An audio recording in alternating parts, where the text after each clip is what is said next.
Exodus chapter 4 verse 17 and 31. At tatangnan mo sa iyong kamay ang tungkod na ito na yaong ipagagawa ng mga tanda.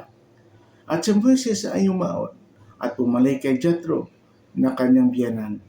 At nagsabi sa kanya, pahintulutan mo akong yumaon.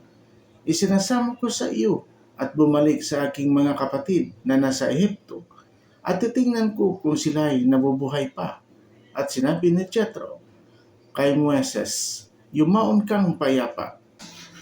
At sinabi ng Panginoon kay Moises sa Midian, yumaon ka, bumalik ka sa Ehipto sapagkat namatay na ang lahat ng tao na nagmimithi ng iyong buhay.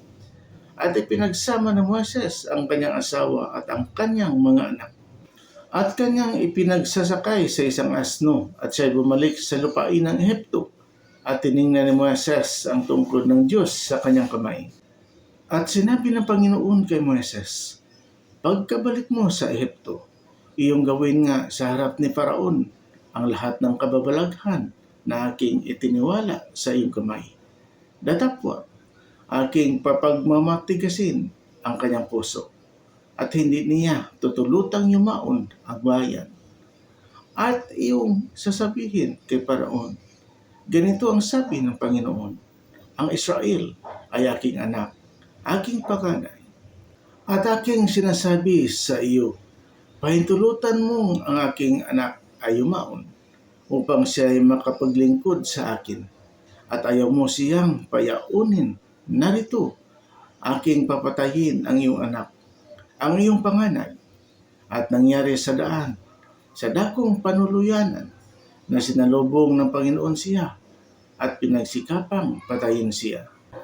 Nang magagayoy, sumunggab si Sipora ng isang batong matalim at pinutol ang balat na masama ng kanyang anak at hinagi sa kanyang paanan.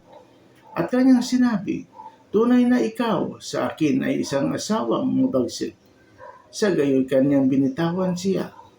Nang magagayoy, kanyang sinabi, isang asawa kang mabagsik dahil sa pagtutuli. At sinabi ng Panginoon kay Aaron, pumaroon ka sa ilang, nasalubungin mo si Moises.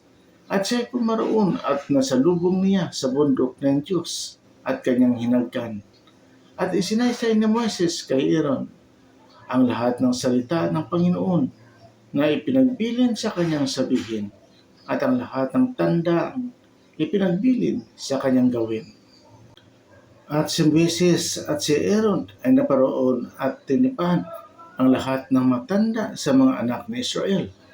At sinalita ni Aaron ang lahat ng salita na sinalita ng Panginoon kay Moises at ginawa ang mga tanda sa paningin ng bayan. At ang bayan ay naniwala at ng kanilang marinig na dinalaw ng Panginoon ang mga anak ni Israel. At kanya nakita ang kanilang kapighatian ay iniukod nga nila ang kanilang mga ulo at sumamba. Amen, Lord.